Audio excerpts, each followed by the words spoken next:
You're listening to the Living Inside Out podcast, and I'm your host, Toks Aruoture. This is episode 60.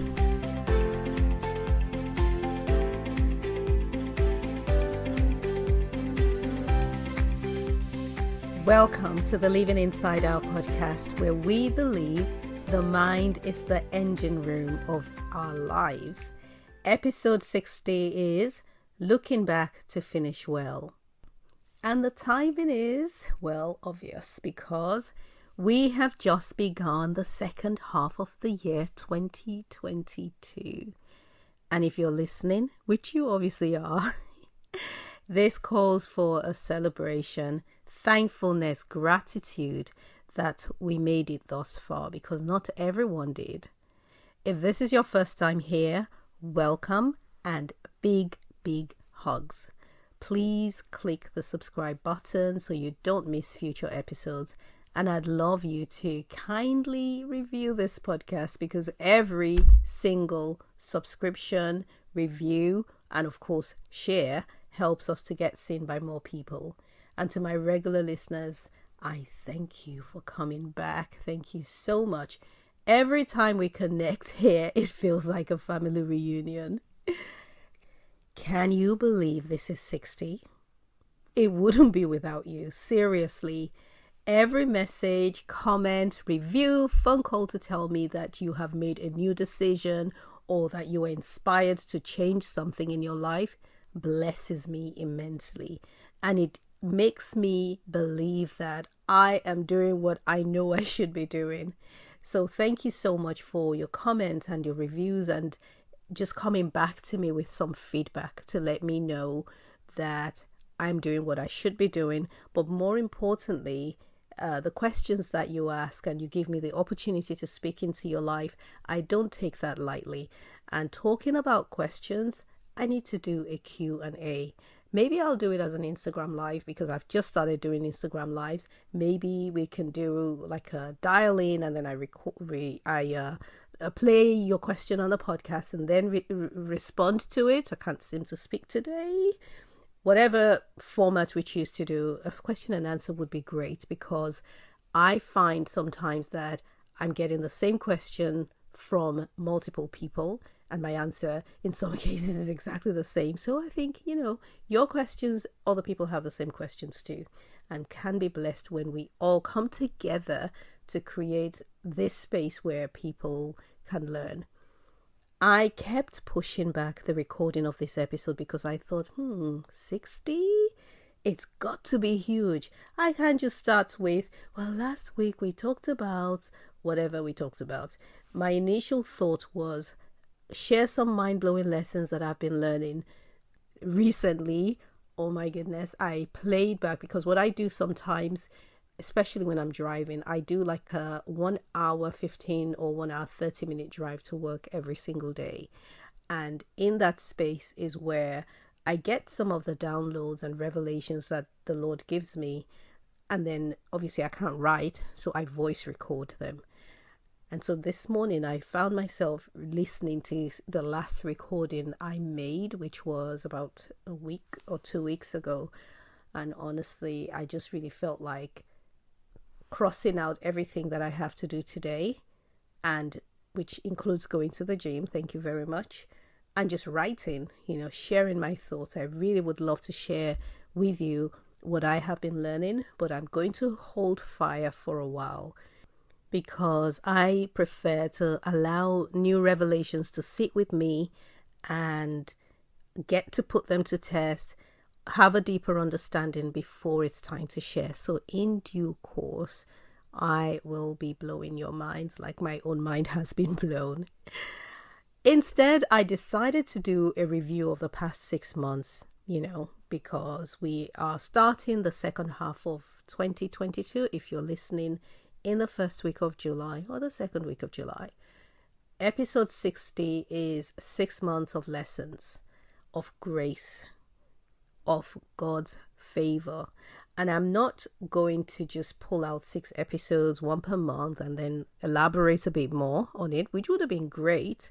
But instead, I want to invite you into a more personal space, my journal. which holds some of my deepest and often life-changing thoughts. Let's go. January, start of the year, the power of single-dimensional decisions.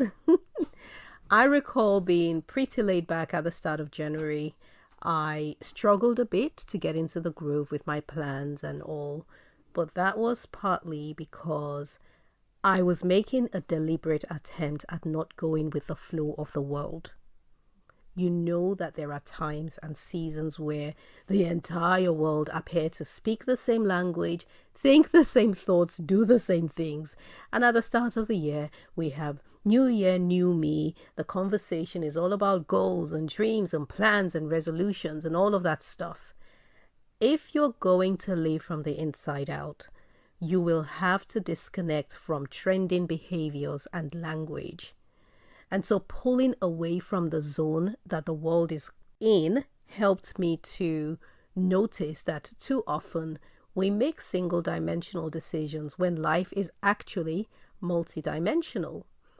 And so on the day or the season in which this journal entry was made, I had successfully exercised for 3 to 4 days in a row, and I was already seeing the benefits. I also prayed the night before, just as I was falling asleep, and then awoke with so much peace. Had an interview to attend on someone's podcast that following morning, and the interview went really well. Now understand that one decision to exercise is a single-dimensional one, but it forms the basis for how the rest of your day, or in fact how the rest of your life will turn out. In a nutshell, do not downplay the effect of seemingly small decisions.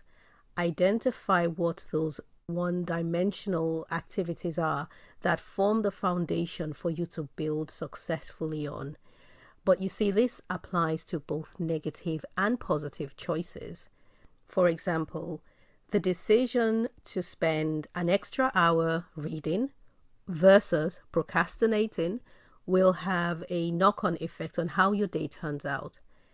In a previous episode, I shared about the photo and video shoot that we had in the business that took months and months to plan, lots of resources, people involved, and cost us a tidy sum.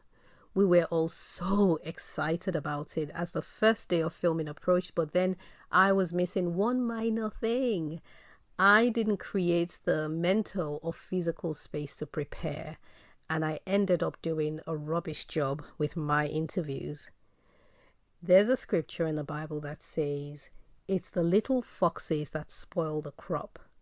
It's not the hurricanes or the tornadoes or the very obvious destructive forces, because those can destroy, of course, but they rarely happen.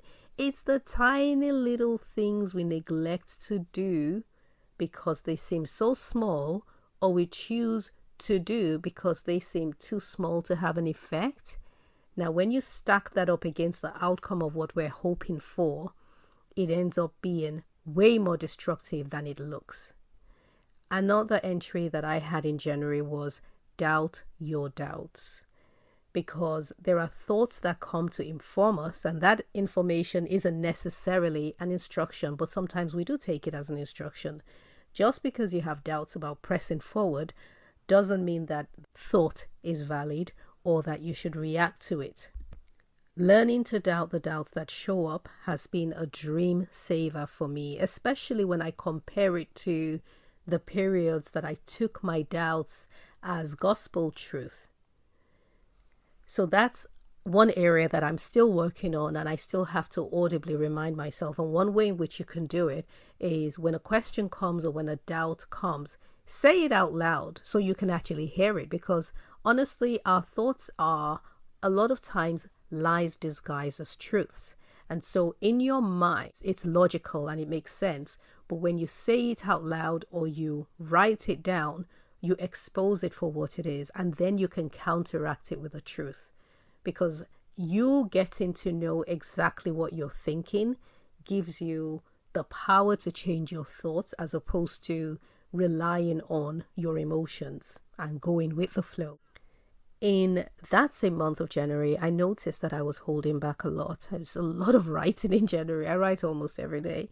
Actually, I do write every single day, not necessarily in my journal, but I get through my day and my life by writing because that's one of my gifts. So I had visions of what I should be doing to help the people in my space, recording videos and different topics of my podcast and articles and workshops and all of that. And somehow I managed to gain satisfaction from simply desiring to do these things. And just last week, I learned that all the desires and the intentions of the world are pointless if you don't take action. There are some people who struggle to dream, while others have no issues dreaming, but they wouldn't act. Listen, you're always faced with two choices. Either go for what you desire or quench the desire itself, because there is this thing called cognitive dissonance, which you have heard of, and it's the struggle that we have within ourselves. It is when you desire one thing, but you're acting on something else, or you have two conflicting desires fighting to be heard at exactly the same time. And it's a very uncomfortable, unsettling feeling. And what we do is choose one or quench the other. We can't have two different choices or decisions at exactly the same time. One has to die and the other one has to live. Understand that you were not created just to live a good life. Your purpose comes first. And the good life, the pleasure, all of that is not even a reward or a bonus, but it's a result of pursuing your purpose. So why do we live only for the results? I have a few ladies I'm working with and doing some coaching with them, and I can see a thread running through their minds, almost like they know each other. They're on different continents, by the way. And that is the desire to be comfortable, the desire to be at peace, and the desire to just have a good life. And we all have that desire. I have that desire too. But you have got to drag yourself to take action on what you know is true, even if it puts you in an uncomfortable situation, as opposed to you taking actions just to feel good. Because either way, you're expending time and energy and resource, as opposed to using your resources to create and manifest your purpose, which is bigger than anything else. Listen, when you come to the point of understanding that the most important task you have on earth is to fulfill the reason your creator made you, everything else wouldn't matter.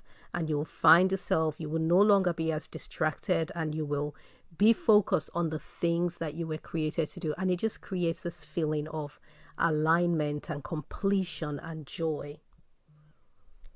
A couple of exercises that I carried out in that month, I did a lot in that month, to get a grip on my mind were, number one, rogue thoughts.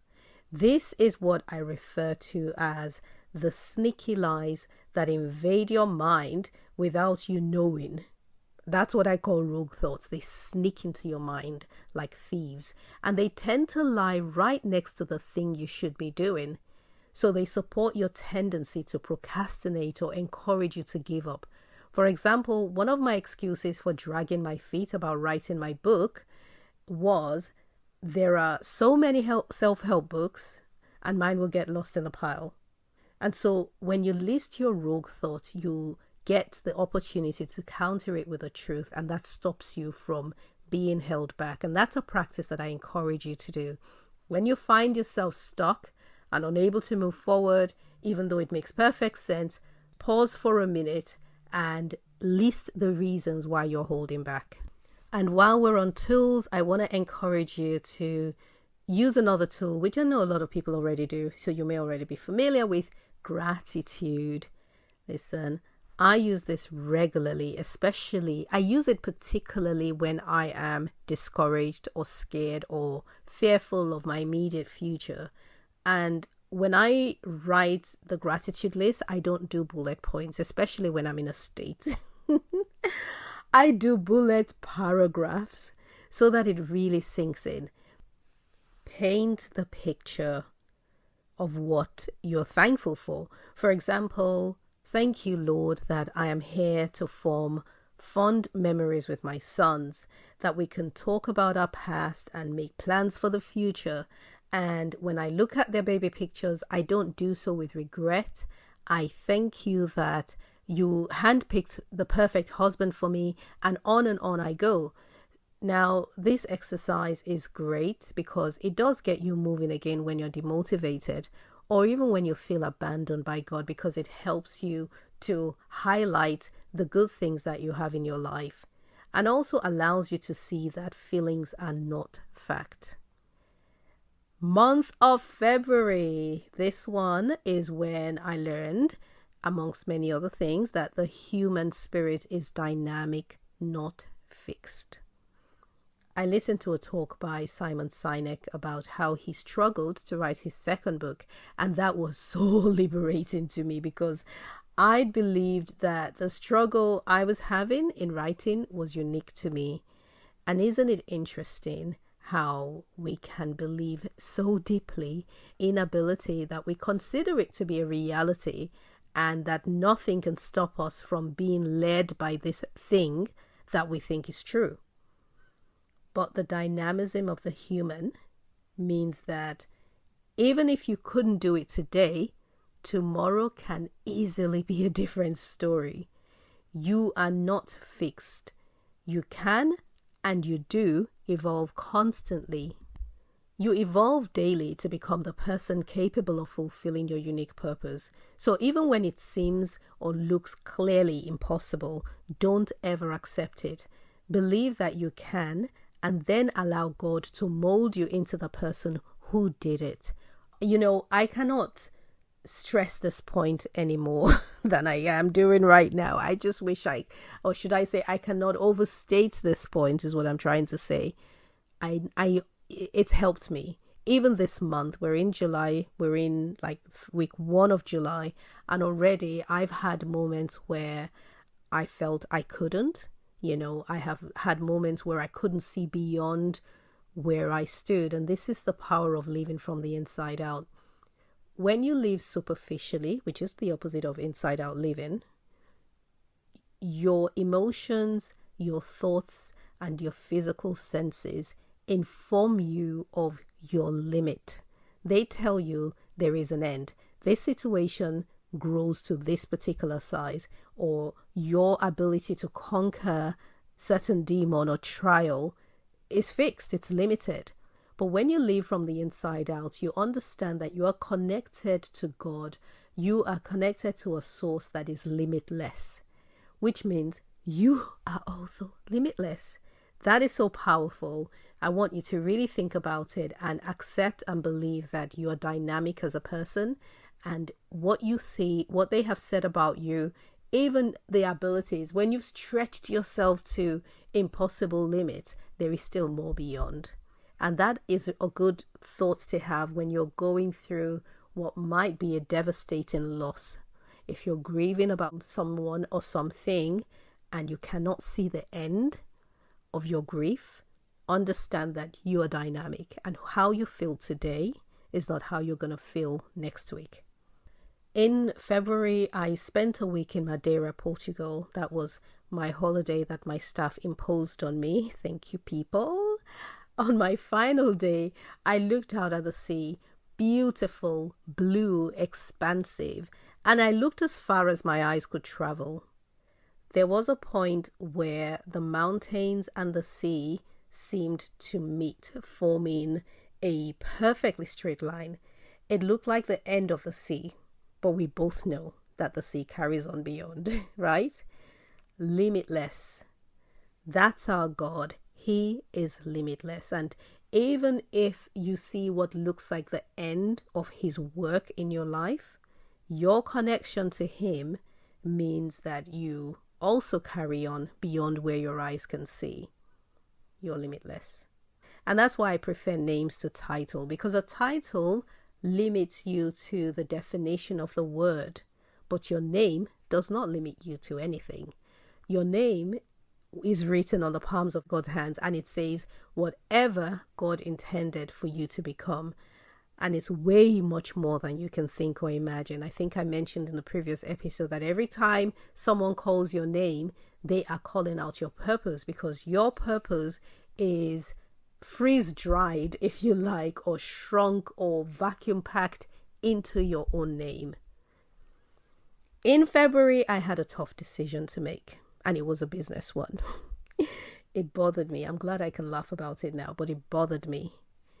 But then when I stripped it down to its barest state, I discovered that the problem was not the decision, or rather the problem was not the issue that I was facing. It was the thought of how I would be perceived by others. That's what I found difficult. So you'll find that stripping down your whys is such a powerful practice. Try it if you don't already do it.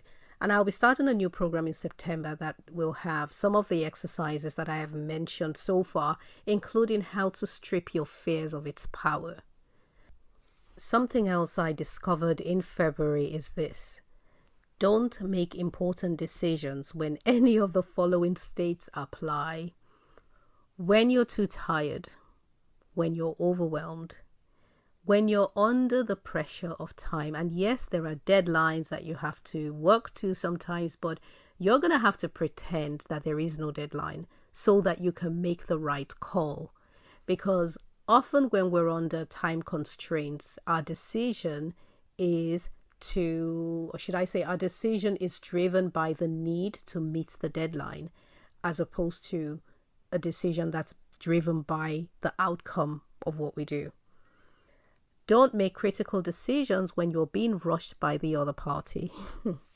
This one has happened to me several times. A family member wants a favor. It's urgent for them, but it's not for you. It's not your urgency. It's not your emergency, but to them it is. Don't allow them to load their anxiety on you. Take your time.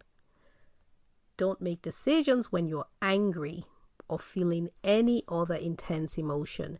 Allow the emotion to pass, because it's constantly passing. Our emotions are not fixed, they're transient, they're constantly in motion. Emotion. Allow the emotion to pass, okay? And then you make the decision, then you think, then you decide. Filled with doubt or uncertainty, that's another one. If you're filled with doubt or uncertainty, don't rush to make a decision based on that very shaky ground, because anything built on a rough foundation, on a stable foundation, will crumble. Instead, stop and get clarity. I think if I could sum up these states that I've just mentioned into one simple sentence, it would be: don't be rushed, because all of these require you to take your time. Time to let the emotion pass, time to get clarity, time to do it well, time to rest. It all requires time. So don't be rushed. Don't allow any situation to rush you into making decisions, because once that decision is made, once those words are uttered, it might change things forever. Oh wow, we're only onto March and the time is hurtling past us. Okay, I think I'm going to do March, and then next week we will do the remaining 3 months, because we're almost out of time. If the month of March had a title, I would call it Self-Motivation When the World is Trying to Drain You.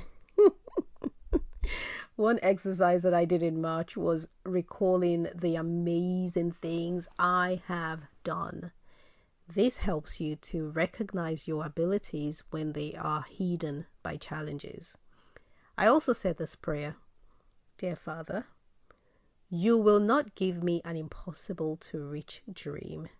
You have given me all I need to manifest this picture.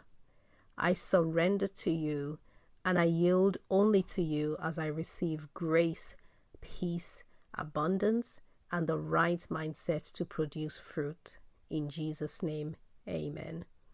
And so that was my prayer that I made in my journal on the 10th of March, and I carried on and wrote this short conclusion. When we stand on the same spot praying for God to make a way, we are really praying, God, make me fearless and comfortable enough to move. And so we wait until we feel fearless and comfortable. But do you know that God made you in His own image? He spoke a word and then took action on every aspect of creation, and you can do the same too. You don't have to decide, declare, and wait. You decide, declare, and do. Don't wait to feel like doing or feel brave about it. Superficial living relies on sights and feelings. Inside out living relies on inspiration from the real you, and your spirit, which is the real you, is connected to God. A memorable lesson I learned in March was the permissive lifestyle. I remember this one. This is the one that seeks God's permission and man's approval at every turn. It's the mind that does not know that God has pre-approved them by carving out a space and creating a purpose just for them. In the book of Genesis, the Bible says that God prepared a garden for man and placed him in it. And where you stand today, you child of God, that's your garden, your sphere of influence, your space. You've got dominion over everything that's in your purview, and everything works for you and is submitted to you. The ground on which you stand is the container for the components that you will build your future with. Okay, I'll rephrase that. The space you occupy today, the ground you stand on today, and the atmosphere that's all around you is all enriched with the components that you need to build your dream. So stop looking outside for permission or for approval or for help. Start with what you have. And we will pause, not stop, we will pause, and we'll carry on next week because I've got some announcements. My much awaited program, Get Unstuck, launches at the start of the school year on the 15th of September. Sounds like a very long time, but the registration won't open until the end of this month, so 30th of July, and there are very limited spaces. I repeat, very limited spaces because it's just me, okay?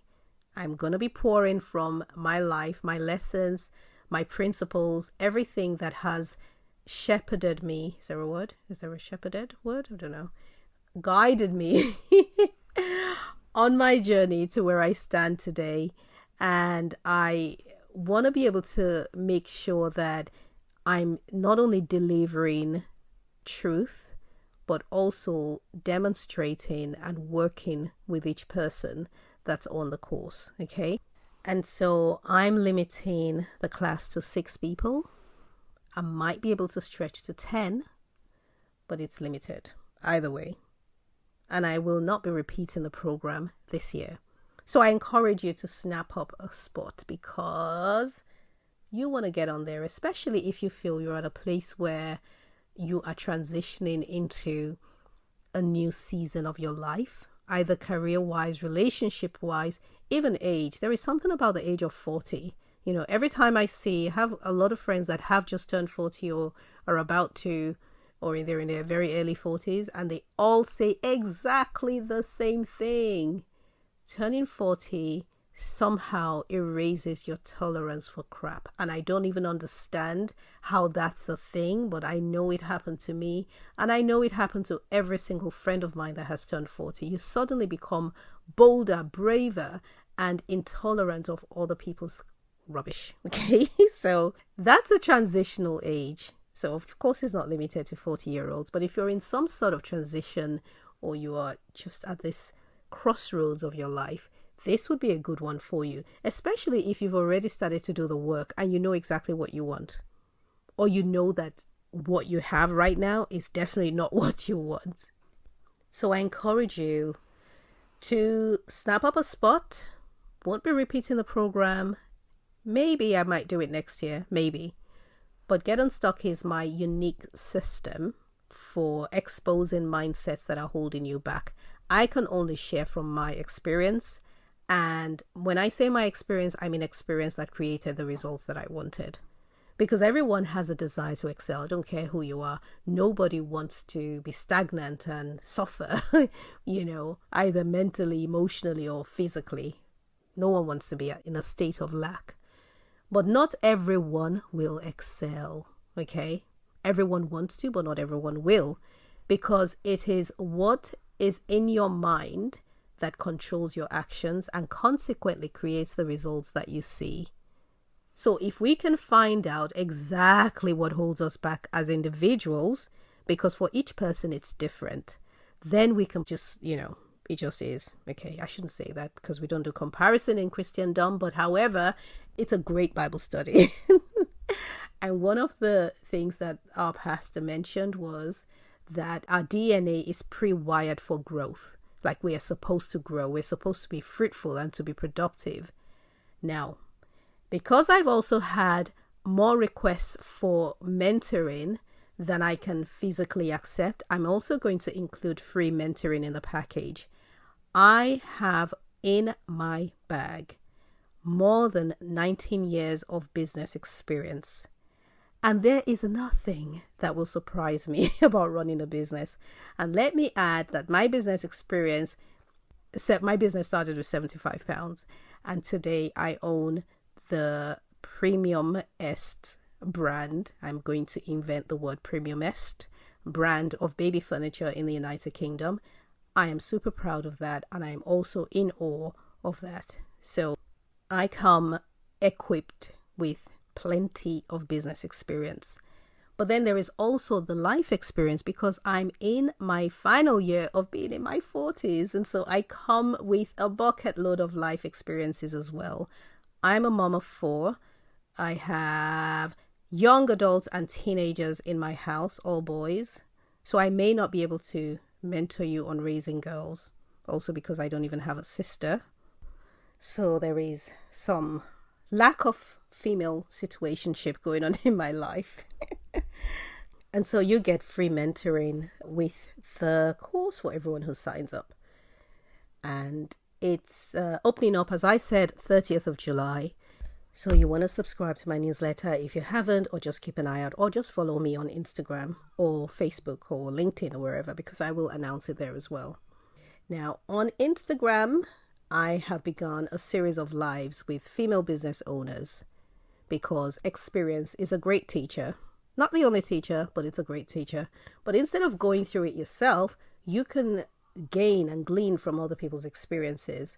First one I did was this past week, and you can watch the replay of my live with Alexandra Baldi, who is the founder of Compass Chelsea and an amazing, wonderful businesswoman who I have now adopted as my sister. You can head to my Instagram page, which is at Toks Aruoture, and watch it there. And also follow me so that you can get notifications of other lives. If this episode has inspired you, led you to do some thinking, make some new decisions, and even better, acted on it or intend to act on it, you can be inspired further by heading to YouTube /C/Toks Aruoture to watch and subscribe to Living Inside Out, the show. I would love to connect with you online, so let's do that. Let's hang out. Let's ask questions.